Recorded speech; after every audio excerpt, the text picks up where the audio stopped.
เรียกง่ายๆภาษาชาวบ้านพระศิวะเริงระบำจริงๆเขาบอกพระศิวะเนี่ยตามตำนานเนี่ยท่านจะเริงระบำไม่กี่วาระหรอกรู้สึกจะ3 วาระหรือไงเนี่ยแหละส่วนใหญ่ก็จะเป็นวาระที่หลังจากโลกผ่านกลิยุคไปแล้วนะครับที่วัดโดยมาเซ็นท่านเขามามอบโรงเรียนที่จอมพระเขาบอกเขาสนใจเรื่องปราสาทในสุรินทร์มากเดี๋ยวหลังปีใหม่ก็จะมาแล้วเขาจะพยายามหาทุนมาสนับสนุนในการพัฒนาปราสาทถ้าจะให้เขาได้ช่วยเรื่องอะไรบ้างเนี่ยนะฮะเขายินดีเลยก็ฝากท่านนายอำเภอได้หารือผู้เกี่ยวข้องว่าถ้าสถานที่แห่งนี้ว่ามีแผนงานในการที่จะพัฒนาอะไรก็เตรียมไว้นะฮะเดี๋ยวหลังปีใหม่เขาจะมาแล้วก็ผมจะได้นำเสนอเขาก็ขออนุญาตนำเรียนครับขอบคุณครับในโอกาสนี้ได้วางมือบนลูกแก้วมหัศจรรย์ที่แท่นนะคะเรียนเชิญทุกท่านเลยนะคะวางมือบนแท่นลูกแก้วเลยนะคะแล้วเราจะให้กิมมิคทุกท่านนะคะขอเรียนเชิญท่านผู้มีเกียรติทุกท่านที่อยู่ในที่แห่งนี้นับย้อนหลัง3 ครั้งพร้อมๆกันค่ะ3 2 1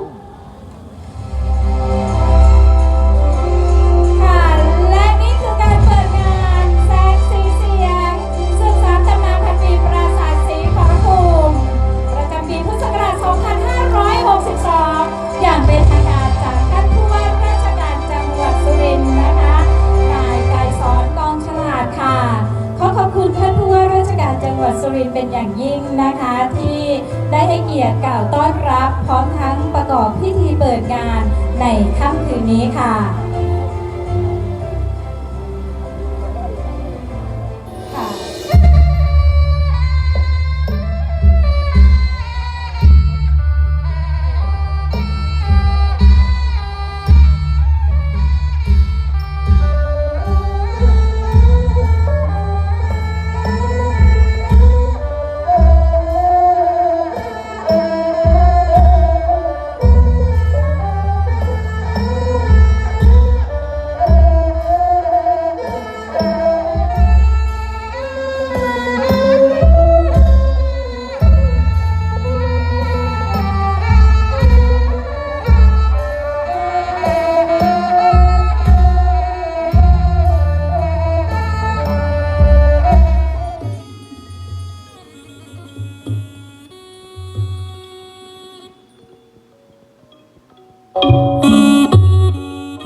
ใครขอคืนหมด ไม่ว่าตะวันจะสะท้อนมาที่ศิลากี่ครั้ง ไม่ว่าจันทร์จะสาดส่องมาที่ศิลาสักกี่หนแรงศรัทธาของคนสุรินทร์ก็ยังคงไม่เลือนห่างจางหายตราบใดที่ปราสาทศรีขอรภูมิยังตั้งเด่นเป็นสง่าก้อนศิลายังแข็งแกร่งด้วยความเลื่อมใสที่ตั้งมั่นชนชาติเขมรกู้ลาวยังอยู่ที่อาศัยกันอย่างมีความกตัญญูรู้คุณด้วยประเพณีอันดีงามวัฒนธรรมดนตรียังขับกล่อมอยู่ในหัวใจและหล่อเลี้ยงกลายเป็นบทเพลงที่บอกยังต้องดำเนินต่อและสืบสานคนกับช้างที่ยังบอกเล่าถึงความอุดมสมบูรณ์และเติมต่อให้ชีวิตต้องสู้คู่กันไปเมื่อใดที่แสงตะวันยังคงอยู่เมื่อนั้นแสงแห่งศรัทธาจะยังคงอยู่สืบไป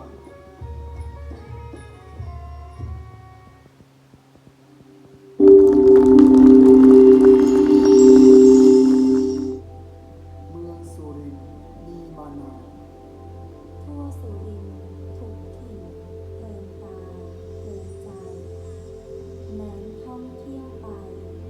แล้วคงเป็นได้ชื่นบาน รำอันเรเสียงมนต์ของเพลงพื้นบ้าน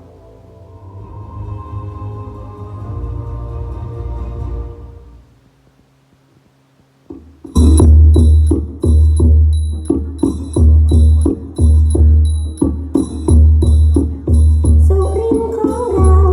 นี่รักมันถิ่นสวรรค์อันไกลแผ่นดินของไทยอันแสนภูมิใจได้อาศัยร่วมกัน ชนเชื้อสุรินทร์ทางใดก็ไทยนี้ทั้งนั้นเลือดไทยสัมพันธ์ในสายโลหิตและชีวิตสืบมาสุรินทร์ล้วนมีบรรพบุรุษที่ยงยุทธพร้อมเพรียงสุรินทร์พักดีนามนี้ยังมันศาสตร์เก่านานแต่โบราณเชิดชูธานินศิลปะน่าชมสมจริงสุรินทร์นี้เป็นเมืองดีหมู่เหล่าประชาก็ทำมาหากินอุดมสงบรื่นรมด้วยศรัทธารักประเพณีทรงศักดิ์หลักเมืองจะประเทืองเรื่องสามัคคีพร้อมศักดิ์สิทธิ์แห่งหลวงพ่อชีที่เราพักดีร่วมกันเราไทยเลือดไทยสุรินทร์แห่งมันราชาควรรวมศรัทธารักมันทุกชีพที่เรารวมกันนั้นเทิดทูนภูมิใจเราชาวสุรินทร์มั่นศาสนาพร้อมปรารถนาสามัคคียิ่งใหญ่ชีวิตทุกคนมุ่งปรีพร้อมให้สร้างสิ่งที่เป็นดวงใจรักชาติไทยจนตายเราชาวสุรินทร์มั่นศาสนาเพราะปรารถนาสามัคคี ค่ะนี่ก็เป็นนะคะชุดการแสดงประกอบแสงสีเสียง สืบสารตำนานพันปีปราสาทศรีขอรภูมิ จากวิทยาลัยการอาชีพศรีขอรภูมิค่ะ ขอเสียงปรบมือเป็นกำลังใจให้กับนักแสดงจำนวน 219 ชีวิตด้วยกันนะคะสำหรับการแสดงในค่ำคืนนี้ เราได้รับเกียรติเป็นอย่างยิ่งนะคะ จากคณาจารย์อาจารย์จากวิทยาลัยการอาชีพนักศึกษาในวิทยาลัยการอาชีพศรีขอรภูมินะคะ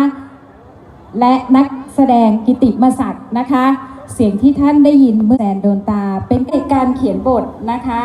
ของนายพงศธรยอดดำเนิน อาจารย์ประจำสาขาวิชา ศิลปะการแสดง คณะศิลปกรรมศาสตร์ มหาวิทยาลัยขอนแก่นค่ะ และผู้กำกับการแสดงชัยสืบสังปลัดเทศบาลตำบลศรีขอรภูมิปฏิบัติหน้าที่นายกเทศมนตรีค่ะ และผู้ที่ให้ความสำคัญให้คำปรึกษาด้วยดีเสมอมานะคะสำหรับการจัดงานสืบสานตำนานพันปีปราสาทศรีขอรภูมินายธีรพลสกุลรักในอำเภอศรีขอรภูมิค่ะและในโอกาสนี้นะคะขอเรียนเชิญท่านผู้ว่าราชการจังหวัดสุรินทร์นะคะนายไกรสอนกองฉลาดที่อยู่บนท้องฟ้าเหมือนกับจิตใจของชาวศรีขอรภูมิที่มีความอิ่มเอิบและยินดีต้อนรับท่านผู้มีเกียรติสู่งานศึกษาตำนานพันปีปราสาทศรีขอรภูมินะคะโดยเราได้ดำเนินการจัดงานเป็นประจำในทุกๆปีเริ่มจากวิวัฒนาการจากงานวัดนะคะจนถึงการประกอบแสงสีเสียงเป็นระยะเวลา 20 กว่าปีนะคะต้องขอขอบคุณไปยังหน่วยงานภาครัฐรัฐวิสาหกิจภาคส่วนที่สำเร็จรุ่ล่วงไปด้วยดีนะคะขอบคุณคณะท่านผู้ว่าราชการจังหวัดสุรินทร์และท่านผู้มีเกียรติทุกท่านนะคะที่ให้กำลังใจนักแสดงรวมถึงได้ถ่ายภาพเป็นที่ระลึกร่วมกันนะคะและเราจะเปิดโอกาสให้กับท่านนักท่องเที่ยวนะคะท่านผู้มีเกียรติทุกท่านได้ถ่ายภาพนะคะก็คือเป็นการแสดงเพื่อนำมาให้ท่านที่ยังไม่เคยนะครับยังไม่เคยอย่างเช่นตัวผมเองนี้ก็ยังไม่เคยชมได้รับชมรับฟังกันนะครับรับรองว่าค่ะและเพื่อจะให้ทุกท่านนะคะท่านผู้มีเกียรติทุกท่านได้ถ่ายภาพอย่างเต็มอิ่มนะคะเดี๋ยวดิฉันจะให้นักแสดงทุกท่านนะคะบางส่วนลงไปถ่ายภาพกับนักแสดงที่ด้านล่างนะคะค่ะเป็นชุดๆเลยนะคะท่านสามารถเก็บภาพแห่งความประทับใจในค่ำคืนนี้ได้นะคะในทุกมุมของงานสืบสานตำนานพันปีปราสาทศรีขอรภูมินะคะไม่ว่าจะเป็นด้านหน้านะคะหรือด้านแพรที่เราตกแต่งไว้สำหรับทุกท่านได้เก็บภาพด้วยกันนะครับที่ท่านได้บันทึกภาพแห่งความประทับใจในค่ำคืนนี้ไว้นะครับเพราะฉะนั้นเนี่ยถ้าว่าท่านใดยังไม่มานะครับยังไม่มาบริเวณหน้าเวทีก็ขอเรียนเชิญในโอกาสนี้เลยติดต่อฝ่ายจำหน่ายบัตรนะคะซึ่งจะมีตำรวจนะคะคอยบริการรับส่งนักท่องเที่ยวสำหรับท่านใดที่ตกรถนะคะก็สามารถติดต่อได้นะคะและการถ่ายภาพของนักแสดงนะ The police will tell you how to get back to your home if you miss a bus or a train นักแสดงทุกท่านทีมงานก็ขอบพระคุณท่านไว้ในโอกาสนี้ด้วยครับค่ะและอย่าลืมนะคะพรุ่งนี้ยังเหลืออีกไม่รู้เรื่องจากชาวศรีขอรภูมิขอขอบคุณท่านอีกครั้งหนึ่งค่ะขอบคุณมากครับ Thank you so much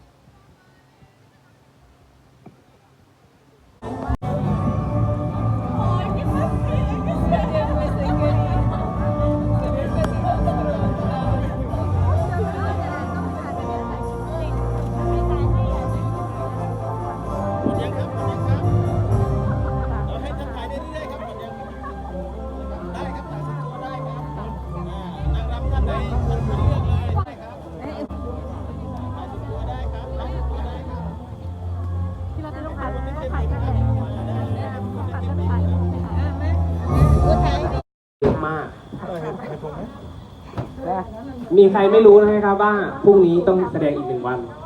มีใครยังไม่รู้ไหมเพิ่งรู้วันนี้พรุ่งนี้1 วันนะครับพรุ่งนี้ขอให้ทุกคนทำเต็มที่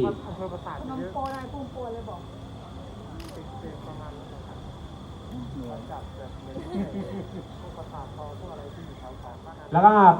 ทหารทุกคนเลยถืออุปกรณ์แต่ละอย่างเนาะพกเพลิงอะไรเสลียงอะไรต่างๆให้เอาชุดกลับด้วยแล้วพรุ่งนี้ถือมาด้วยจะได้ไม่ต้องมารับอีกนะครับเสื้อนะครับแล้วก็ 10 โมงเช้าชุดอัปสรานะครับไม่ใช่นักศึกษาชายมาแต่งอัปสราเขาด้วยนะครับท่านก็จะ